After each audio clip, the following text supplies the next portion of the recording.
Here we go.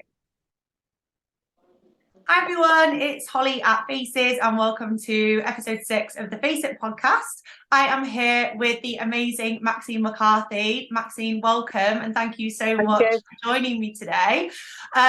So Maxine is the founder of Cosmetic Couture Clinic and Training Academy, self-made millionaire and otherwise known as the Queen of Aesthetics.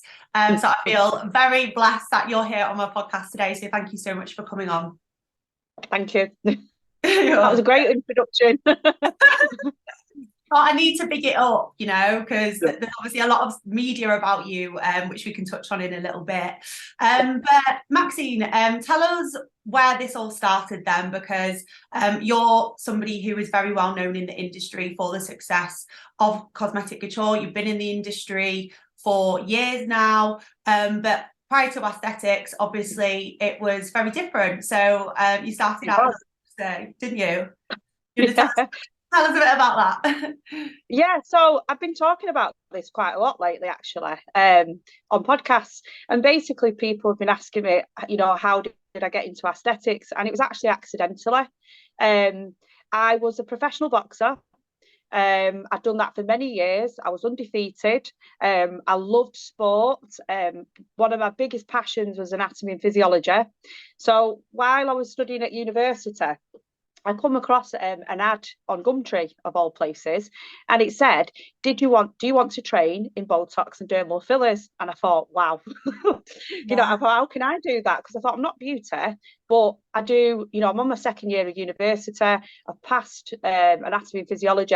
So I rang them and basically said, can I train on this course? And they said, let me check with the insurers. So they come back and they said, yes, you can train. So I thought, amazing. So I've gone on this course. It was a nurse that taught me at the time. And what I realised coming away from the course was, I thought, well, how do I get products? Because this industry isn't what it seems. So anyway, I embarked on a career in aesthetics, and there was only a couple of us, a handful. And I was also a professional boxer at the same time. So I was winning fights, injecting in my clinic, which I had. I was running a charity boxing club that I had as well. So I was helping in the community. I was making people look young. Wow. I was fighting medics and also fighting in the ring at the same time. And yeah, what a journey I've been on over the last 13 years. Crazy. I can't believe you saw an ad on Gumtree. Now you can literally go on Facebook or Instagram and there's ads everywhere for training academies. You see it everywhere, don't you? But Gumtree of all places. Yeah, but at the time, I was really interested in Botox, and I used to look at where you could buy Botox, and that's the truth. I'm quite an honest person, and I used to look up, and I seen an article on a place that was actually selling Botox, and I thought, wow, how can you do this online? And it was quite a taboo subject. So back when I trained in aesthetics, as soon as I opened up a clinic and started doing it, I've become very, very busy very quickly. I was very well known. And what I experienced straight away was lots of inspections. The council were there. Everybody was like, well, this girl is doing these treatments and she shouldn't be doing it. And that's the way it started. And that was like in 2009, I think I've lost track of time, but I know. 15 years on. Yeah. Wow, that's crazy. Because I've seen your documentary that you did recently. Back end of last year, obviously talking about regulation and how the industry has changed over the years, and it really has. It's just crazy. The last 2 years. Yeah, so with regards to obviously your training academy, you're very well placed within the industry, like I've said. But something that I think is apparent is that everybody wants to be a training academy, and there's people who have done aesthetics for a year or two and then they see that as a natural progression. What are your kind of thoughts on that, really? Well, even myself, I didn't open up a training academy until 3 years in, so I got lots of experience, and unfortunately back then the training was not very great. A lot of it was self-learned, working with other people, working with doctors, working with nurses. And I feel with anything that I ever did years ago, I was always very cautious. I'm a cautious injector, and I always think about what can go wrong, because I feel that anybody who is injecting needs to understand that there are consequences that come with it. And that's one of the reasons I used to push for hyaluronidase to be insured, which I did in 2015. But I just feel that because money and this life that we all create with aesthetics, and it's what makes people want to go into aesthetics. They've got a love for it, but it's very glamorous, and I've proven that, although I show the glamorous side of it, unfortunately there's a really nasty side. It's not easy, but for girls coming into aesthetics, I just don't feel it's the right reason. I don't feel that they're trained enough. I feel the insurance companies need to go and disappear because they're wrong. They don't ask for things like years ago. I remember working with Cathedral Insurance many years ago, and they used to ask to see your training materials, they used to ask to see your certificates. They wanted to see things, but now you just sign your statement of fact. Yep, I've got all that, and then you've got a license. Well, not a license, but you're just teaching people, and it's not on. Yeah, it is crazy that, I mean, I'm not a practitioner myself, but I could just go to an academy. Within 3 days, I can have Botox and filler training and get my insurance, and that's it. It is crazy. Yes. Obviously you touched on regulation and how it's obviously controversial because you've obviously got your charity for non-medics, which is fantastic, which again we can move on to, but how there really is a need for regulation and how you back it. What are your sort of thoughts on it, and what do you think is going to happen with that? Not a lot. I'll be dead honest. I'm going to be dead honest because I've been part of it since 2013. Health Education England was launched, lots of great ideas and how levels should look like, and nothing ever came of it. I do feel that a lot of people in the industry all have the right idea. The JCCP, they're fantastic. They are predominantly for medics, they're not for non-medics, but they do push forward, and they do get evidence, and they send it to wherever that is to try and push for regulations. But I was a little bit disheartened recently because I seen some things where they're saying that they're going to consider it. So it's gone from being this is going to be set in stone to consideration. Personally, do I think regulations will come? No, not at all. Premises licenses, possibly. When? Who knows? 5 years, 6 years. Regulated qualifications are fantastic. They're here to stay. Would a practitioner coming into aesthetics go and do it? No, because they can do a quick fast track course. It doesn't cost as much. It's price over quality these days, which affects the bigger businesses, the most reputable ones, because you can go to anywhere and get a cheap course now. Regulated qualifications, until it's set in stone, those with ethics and morals and who want to have that qualification and they want to be the best they can be, they will go for that, and they might be in a position financially to do that. But unfortunately, until it's in black and white, I don't think many people are going to take that route. Yeah, I completely agree. I think, first of all, you're looking between sort of £5,000 to £10,000 of training. Yes, it's very thorough. Yes, it's degree and master's level. However, like you say, you're looking at courses where you can train in 3 to 7 days against that. One extreme to the other. On that note, then, obviously, you were awarded Best Training Academy 2022 in the International Aesthetics Awards. And 2021. And 2021, sorry. Amazing. 2 years in a row. What an achievement. That is fantastic. What would you say your secrets are in terms of kind of maintaining that high standard of training across your whole business? Well, first of all, I didn't expect to win them because you never get recognition for anything in this industry. So I didn't even know I'd won until after somebody said you've won it, and I went, really? I was quite shocked. But that's because I'm used to getting a lot of not some negative press, but also in the industry it's very bitchy, it's very catty. You're obviously competing against other people, so I don't ever really expect much. But what I've always done in business is focus on me and not what other people are doing. So if people ask me, you know, how do you focus in business?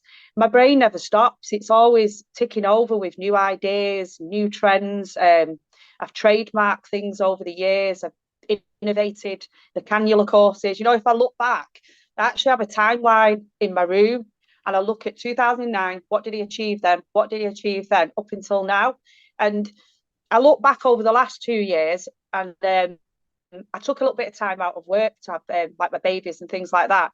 And the industry has grew rapidly in the last 2 years, and unfortunately, not in a great way.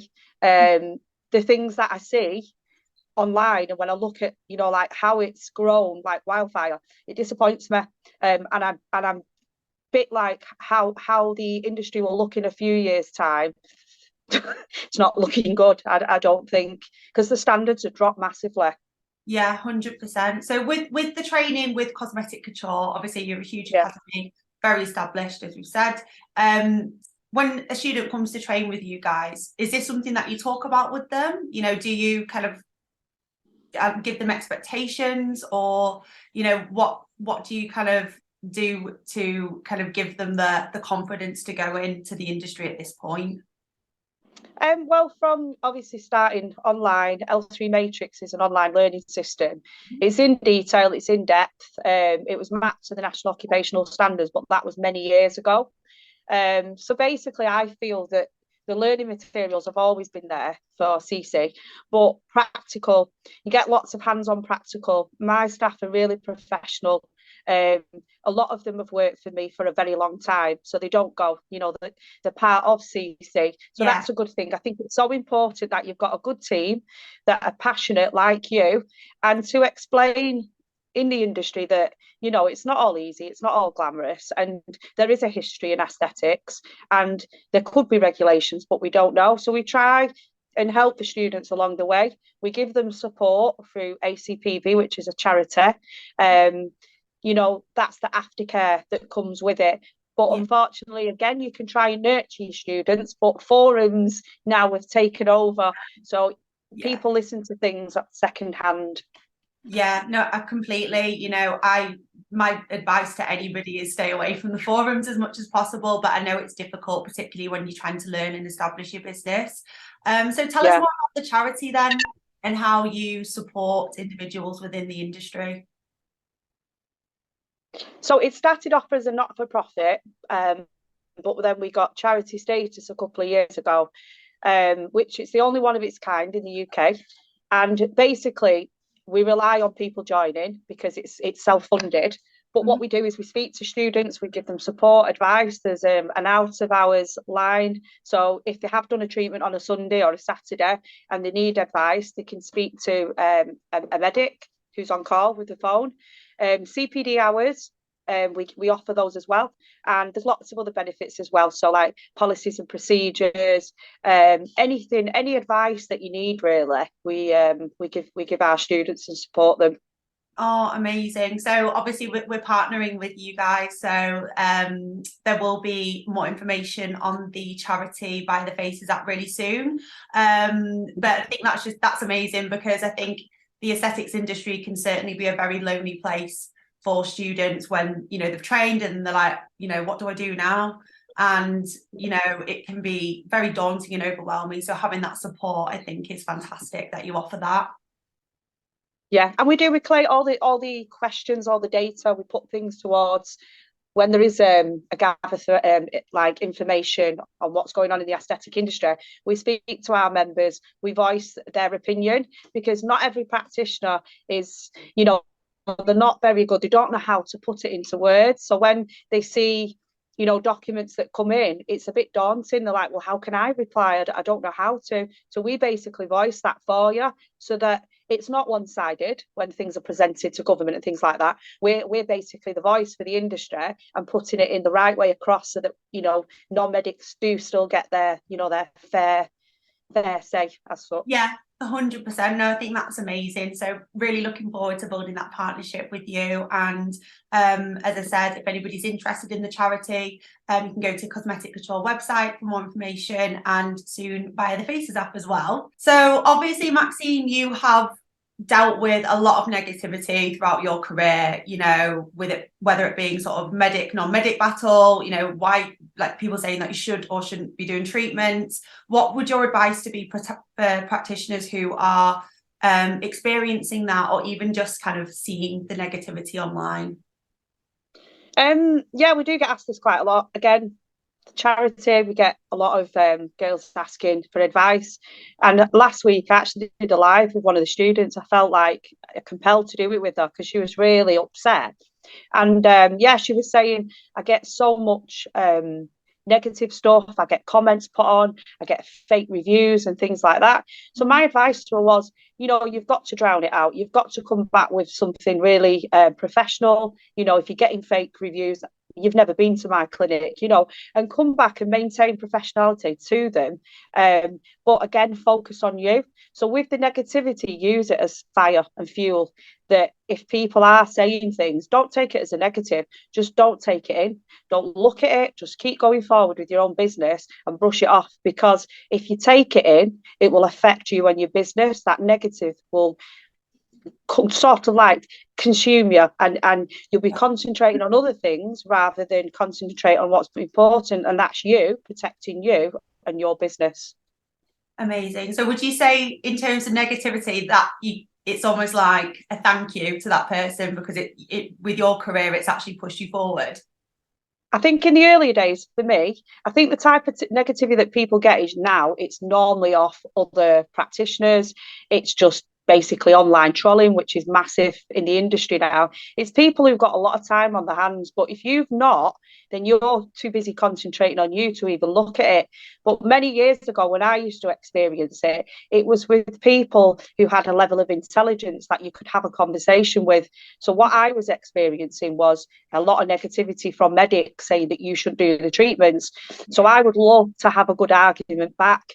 But what I've learned over the years is that yes, arguing has got me known in the industry of who I am, but it doesn't actually get you anywhere in the end. So if there is negativity, just don't look at it. Just completely ignore it and just concentrate on yourself and don't consume yourself with it because it's just an opinion.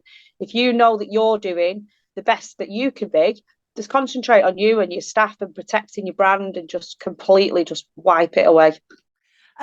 With regards to sort of your plans for growth for this year then, so you've just opened your Cyprus Clinic, is that right? And That's correct. But yeah, in yeah. the lovely brand new marina in Cyprus. Oh, amazing. Why did you choose that as a location, just out of interest? Again, it all happened by accident. Everything always does. I think it's the right place at the right time, and then you just sort of like, I don't know, it's just meant to be. But it's a beautiful place. And over there, actually, the laws are a little bit different. So non-medics can't perform treatments, but my clinic is basically run by me. It's doctors, it's nurses that do treatments. And not many people do it over there. And they're quite behind in the times as well. So they don't know what Russian lips are. They don't know, you know, certain types of treatments. But, you know, it's something to aim for in the future that hopefully one day I'll retire from this lovely industry. Yeah, amazing. So have you actually opened it, or is it sort of soon to be open? In May. Amazing. In May. Yeah, we're fantastic. just working on the final touches and details of it. But yeah, it's very exciting. Fantastic. No, that's amazing. So with regards to revenue, because this is something that I know it's a bit of an awkward topic at times, but it's what people want to know. What was your revenue for the business last year, and what are you forecasted to do this year? Well, obviously, I can't speak exact figures, but you know they are high numbers. Company's house is always a good idea to get to find out what a company's like. But we did very well last year. We've done very well for the last couple of years. This year, as a business, it's tough. It's tough for everybody in business. So, you know, I'm very good at business, very good when it comes to making extra revenues. Introducing things like regulated qualifications is really good for businesses. Will it kick off this year for them? Probably not. I'd say more towards the back end of the year, especially when the government released things in August. But I would say to all companies, it's basically it's offers, it's new things, it's not just always about the price. It's basically you as a company. If you're really good at what you do, your standards are high, your practitioners are great, people will come to you, or even if they leave you, they'll come back to you. But you've just got to concentrate on you and your brand and keep going forward to increase revenue. Yeah, amazing. No, that's really, really good advice. I think with practitioners, it can sometimes, from when I speak to them anyway, they feel pressured to feel like they need to train in absolutely everything, you know, to do every single treatment under the sun so that they are a 360 practitioner. But I personally think that finding your niche is really important as well. With regards to that, what would you say is going to be happening with the evolution of treatments? Because I mean, you will have seen treatments come and go and how they've developed over the years. Where do you think it's heading? Well, I'd say last year and this year, it's all about lips. We've seen Russian lips. We see trademark styles. I've trademarked filtered, bee-stung. And again, it's about trends. You know, it's about creating different styles of lips. Russian lips was very trending, but it's sort of like changing now. We've seen lots of things with tapes. One of the things that I've been speaking a lot lately, which I totally disagree with, is dissolving and refilling on the same day. That is quite trending. People ask us to offer it. I'd never offer it. It's not insurable. It's not safe. And again, it'll probably be a passing trend. I think more and more people are looking at skin boosters. Today, they're speaking even to clients. They want to remove fillers. They want more of that natural. And there are many different skin boosters out there on the market. So I think that skin boosters will be quite high this year. So that'd be something good to add to your existing business. Yeah, definitely. I agree. And I think the results can be just, like you say, natural, you know, just make you look nice and rejuvenated, glowy. And that's what everyone's wanting. Well, I can honestly, I dissolve fillers and I've gone down the skin booster route and I've been trying different styles of them. And it is a better look, you know, rather than that overdone look. But yeah, I'm a big fan of skin boosters. Amazing. Do you think, obviously with Secret Rose, there could be a skin booster coming up anytime soon? Possibly, you never know. But that, like I say, there's lots of different ones out there, but I'm still always going to be a fan of Profilo. Yeah. Amazing. Yeah, OG Profiler, we love it. Amazing. Yeah. Well, thank you so much for chatting with me today, Maxine. It's been amazing to speak to you, and I wish you all the best with your success for the next year, and I can't wait to see where Cosmetic Couture heads as well. Thank you, and good luck on your podcasts. Thank you so much. Thank you. Bye.